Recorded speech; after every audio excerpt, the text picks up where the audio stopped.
Where exactly were you? I can't shoot this son of a bitch. So how were you able to scan it? Because I was inverted. Greetings. What? Hey everyone, welcome to the Electric Supercar channel. Today we're going to be finishing the disassembly of the Porsche. We are also going to be doing some scanning. Today's video is sponsored by Fleximounts, but more on them later. For those of you who are new, we've got this 1977 Porsche 911. This is a Targa. So last time we got this in, it was mostly stripped. We did do some additional disassembly, but we also put it on this rotisserie. Today we're going to finish stripping it down and start some scanning. Yeah, keep... Which way? I figure if I kind of rock it, it should kind of... Okay, so whenever you guys lock it into place. I think that can just slide out. Is it on? Oh, no, that's the steering. Does this go all the way through? All right, so if you lift up, does it lift up? Yes. There is a steering, this guy. I've got, got two more to go? Two more to go. Okay, I'm going off the front. And just figure over here on this piece of wood, maybe. There we go. So there are two things that scanners seem to struggle with. One is kind of darker objects. So you can see kind of the undercarriage, it's just a little bit darker, as well as kind of shiny objects. So we got both dark and shiny as well as just dark. So what that means is we need a spray that we can kind of coat this all and have it be a little more reflective, a little more light in color. I never take you guys shopping, but we're going shopping. Gonna see if we can make some DIY 3D spray. All right, says $667 for this. So we'll see if we can make this for less expensive than the other stuff I use. Back from the store, the stuff I normally get is up here. This is like the dry shampoo. It's about 12 bucks for this. It covers pretty good, but where I need like a full entire car, I'm gonna see if I can do something for a little less expensive. I've never seen anybody give a good ratio for this, but we're gonna go ahead. Still at 0, huh? No, that's not 0, that's 8. Let's see if we can go to 10. All right, so we're starting with 10 grams. We're gonna fill it up with some isopropyl alcohol, see kind of what ratio works best. Okay, so that's like a 10 to 1.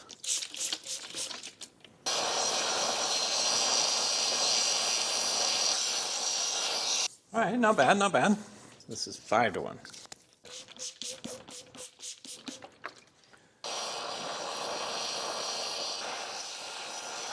So we kind of started with 10 to 1, this is 10 to 2, this is 10 to 3.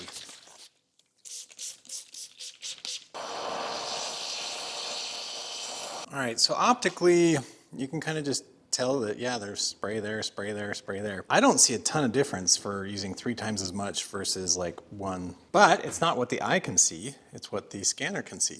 So we're gonna see if there's any difference in the scanner. So it's funny, you can actually see, so like, there's where the tape is, and you can actually see that the spray does definitely help. Like I said, this is kind of over here on this side. This was like number 1, this was number 2, this is number 3.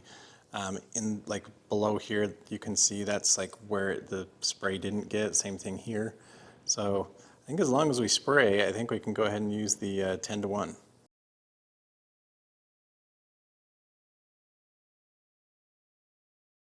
All right, so there are certain sections where you can see it's just like a little bit darker, probably like there's some grease or something else, just not letting the baby powder kind of set up. Those sections tend to be a little bit harder to scan. I'll show you here on the scanner. So I'm going to show you here. So as we go close, you can see it just doesn't pick up those sections very well. So you can see it's just kind of hidden a little bit, so it's kind of hard to pick it up.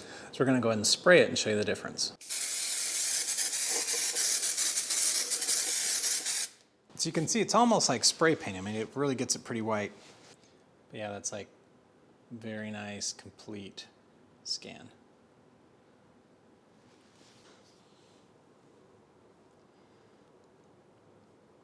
So this stuff though, I think it's like 11 or 12 bucks like a can. And a can can get you, I don't know, I'm gonna say like the area of a whiteboard. So again, not a ton. And if you're doing a whole car, yeah, this will get kind of pricey. So thus the baby powder. A couple other places we're gonna get right there, maybe right there. And then in the footwell, there's like just a lot of places that are not turning up white. You can see that some are, but some are just staying very, very dark in the footwell there as well. So we'll just hit those areas with a little bit of this, and that should give us a good scan. So you can see this is where I did the baby powder, and again, right around the edges is where I did the dry shampoo. I just want to make sure we get some really good crisp edges for when we scan. So I kind of did it all along the very edges so we can get some nice lines. All right, so one other problem I'm having is these columns that go up. You can see it starts to get pretty sparse. So I'm going to use the dry shampoo to get a nice clear image.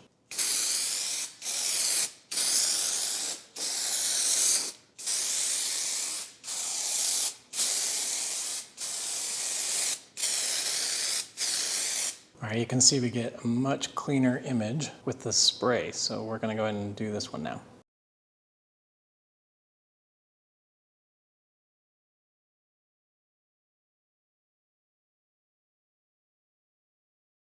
So you can see here, I kind of walked by and kind of brushed off some of that. So I'm just gonna clean that off real quick. So you can see both versions just wipe right off with a dry cloth. So I'm just gonna show you the difference you can expect in these two products.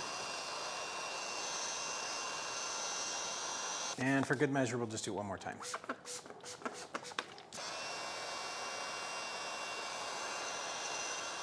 And then this is the dry shampoo. Like I said, it's almost like spray paint. Let's face it, we all know somebody that's not that good with ladders. Oh God! But overhead space is the best place to store lots of things that you just want to get up and out of the way. I bring you Fleximounts, and this is their overhead garage lifting rack. That's how it works nice. So this one's actually a template that we put on the steeling with tape, and it actually marks the exact locations for all the hardware and anchor points. Fleximounts is a U.S. company dedicated to providing effortless storage and organizing solutions for the garage and home. Their products are highly rated on Amazon, with their classic garage racks being bestsellers, trusted by many for their quality and innovation.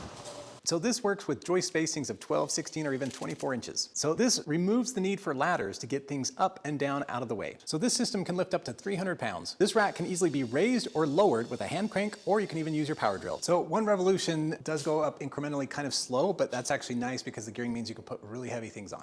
All right, we are going to put Fleximounts to the test. We're gonna see if it can lift this large container of water. So right now it's empty, so it's very easy to move. So we're gonna put it in place, start filling up with water.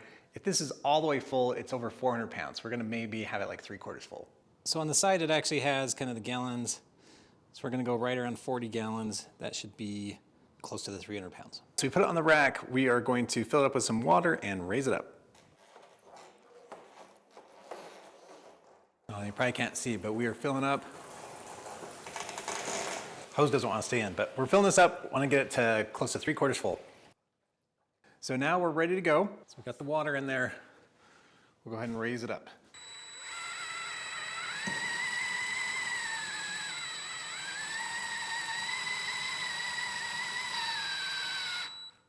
All right, it did it. Drill kind of was struggling more than if there's nothing on there, but yeah, that works really well. Bringing it down, I'm sure will go a lot faster.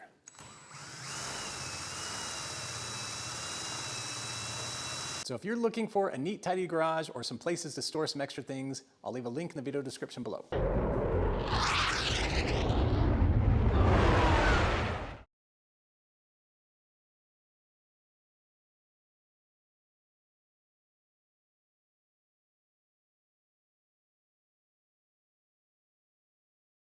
All right, so I got everything scanned. It took a while, but I think we got some pretty good results. This is of the underside, and I wanted to make sure we got some where the suspension and hubs and everything were, because now I'm gonna take those out. So it looks like maybe one of these CV joints was damaged, but basically I wanna take the shocks off and those drive shafts off. I'll probably take the brake lines off, and then last we'll probably take off the trailing arms, suspension, and everything. So it'll just be a body at that point. There we go.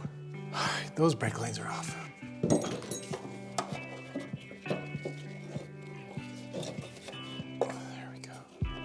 All right, I'm just gonna disconnect the parking brake lines here.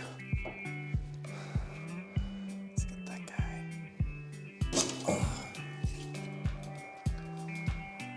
So I think I just have these bolts and bolts on the other side. Oh, I guess I gotta get these shocks off as well. Getting close. How do they do this?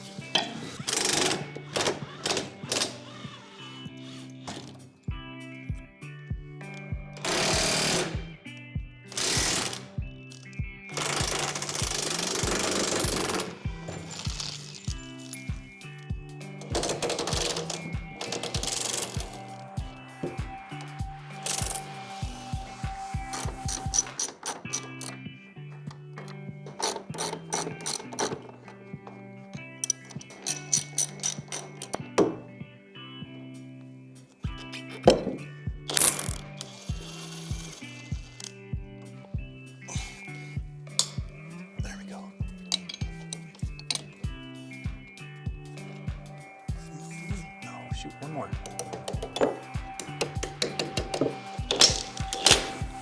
Ooh. How do I not kill myself? It's gonna just pop down. So if you want to stay on this side, so there's a nut that's loose. If you want to just take that one off, and we're gonna take this whole suspension arm off. Okay. Are we're off here? Oh. Yeah. Okay. Oh my gosh. Get out, buddy. There it goes. All right. You got it? Yep.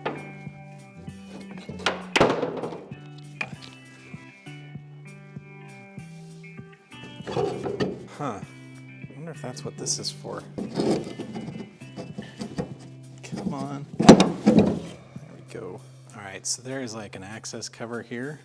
It's got a little tiny bolt on the back, and I think that's so we can get this whole rod out.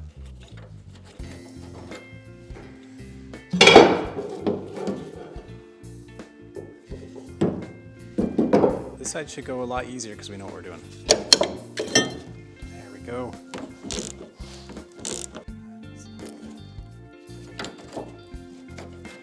Tell me if you like this approach.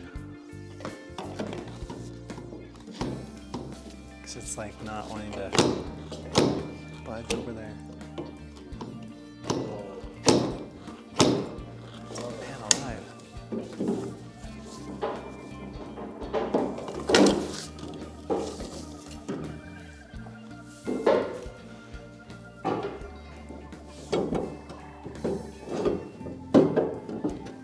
It's definitely rusted on there. Oh yeah. Look at that. It's like it's like it's smoking.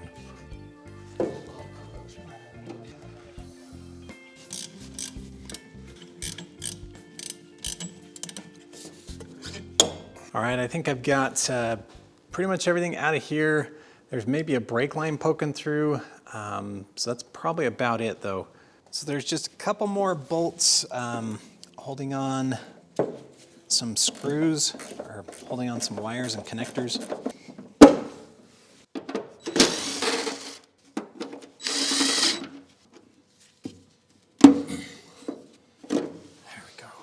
All right, so I've taken the last few things off of there, wires and things. There's actually, I found one more, looks like ground that's been cut here. I'm not gonna take that off because that's what's being held up, so this one will stay for a bit. Other than that though, there's one brake line there and then a couple in the front. I'm gonna take those off and then flip the car back over. There we go. What's the likelihood this comes out?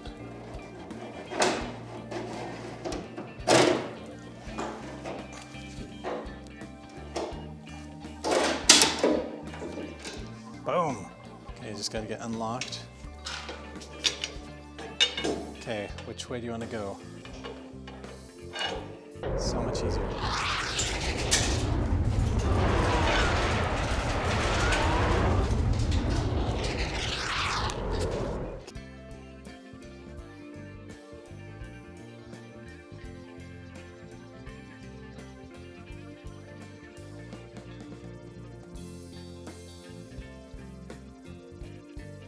All right, I have my traditional scanner here. I've kind of spoken on that one in the past. This is a Revopoint MIRACO, and that's kind of my go-to scanner, but we also have a more expensive scanner to compare. So I met up with the folks at Creoform at SEMA, and they make the Peel3D. So this is a way more expensive 3D scanner. So I'm hoping to kind of compare and see how much better it is, both in accuracy, time savings, all that good stuff. here's the software. So we're going to start it up, see if we can do our first scan. All right, so it had me do a quick calibration.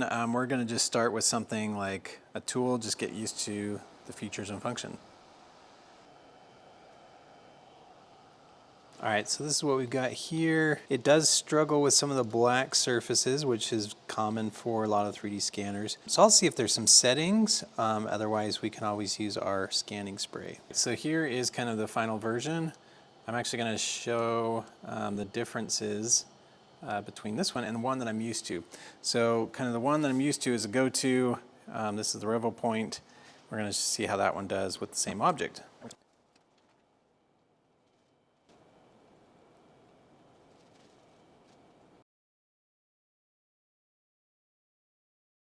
So it does have all the controls here on the handpiece, and it actually has kind of green or red, meaning like if you're too close, far away. It also has haptic feedback, meaning like it'll buzz like if something's not quite right. So that's all nice. This one actually has cords and cables, so that's already a little bit of a downside, but hopefully it'll make up for it more than 2 times, 10 times faster scanning and better scanning.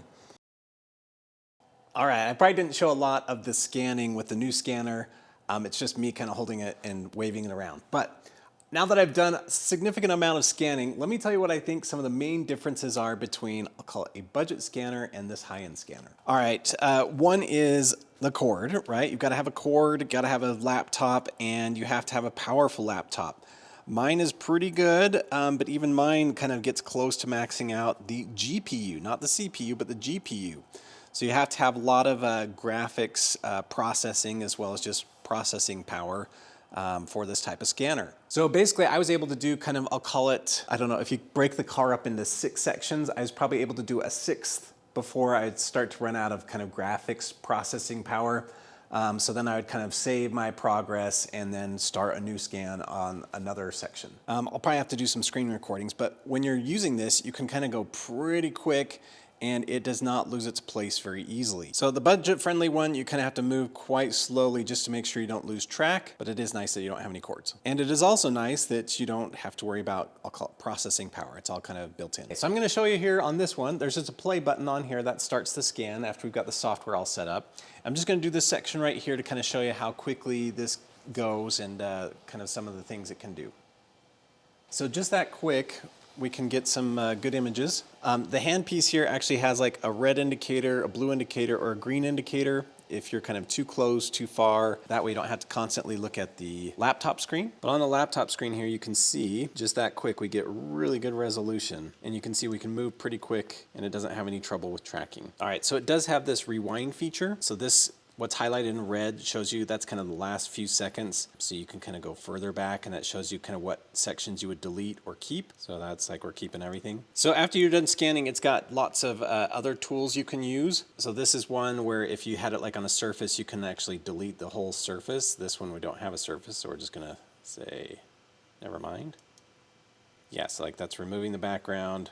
This is nice. It actually allows you to kind of orient your model before you export it. So scoot it whichever way or rotate it.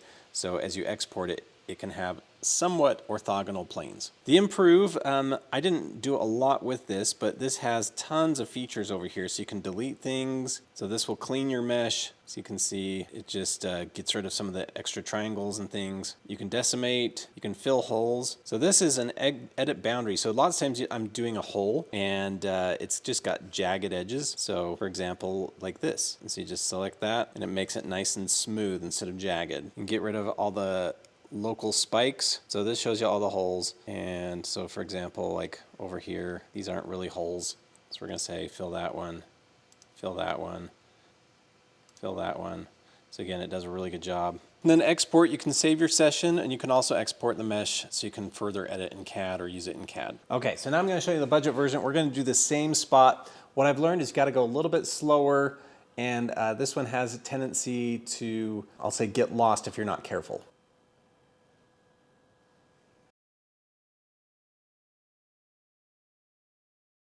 So again, there's this one. You can see it's not too bad, again, for the budget version. Again, this one's nice. You can actually do some editing on this. My favorite is just the one tap edit, which kind of does a lot of different things. It will do a fusion, it will smooth it, it will take out some of the random points, things like that.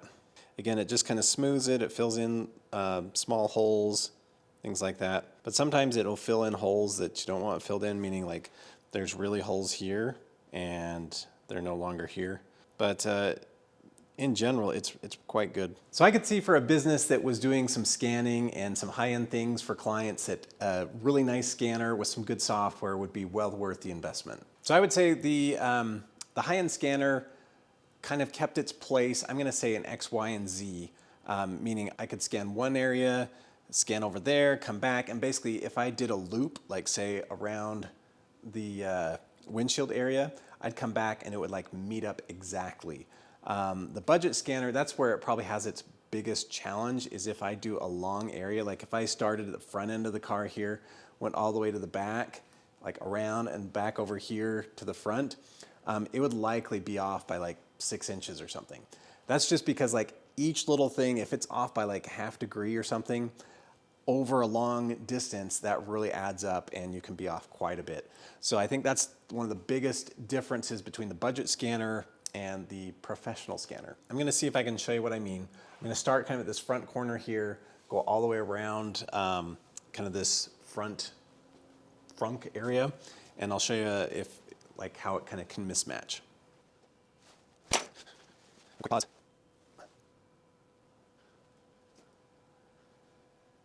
So this is what I mean.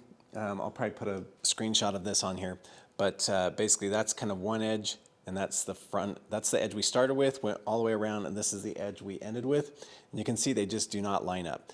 So that's kind of the challenge if you're doing, I'll call it a long line, again, because if you're off by like ½ degree here, ½ degree there, ½ degree there, ½ degree here, over like whatever that is, 12 feet, you know, it can be a couple inches. So that's what the challenge is with this kind of budget scanner. I found some ways to kind of work around that, so, but knowing kind of the limitations is a good thing. So we're gonna do the same thing with this one. It says we're ready to go.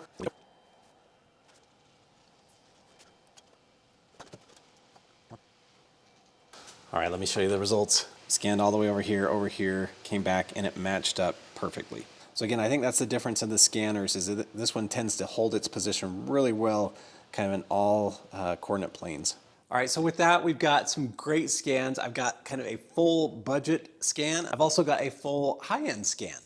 I wanted to show a lot of the high-end scan, but it turns out it does take up a lot of my graphics processing, and then when I try and do screen record, it just wouldn't work very well. So here's a couple images. I'll do some partial assemblies and then just show you a still of the whole thing. But we got lots of good scans. So we are already underway on designing things like the subframe, battery boxes, things like that. So make sure to stay tuned. You probably also saw John. He's new at the shop. He's going to be in a lot of future episodes, so make sure to say hi. That'll do it for this time. We got everything off. We got it all scanned. This is as far as it's going to be ever taken apart. From the scans, we'll do some designs. We'll make sure we can create brackets and everything. We'll get things welded. Any sort of modifications we need to do. From there, we're going to get it blasted. There will be kind of the baseline for our restoration. So thanks for tuning in. See you next time. Then we'll get it blasted. From there, it'll be the steps to kind of rebuild.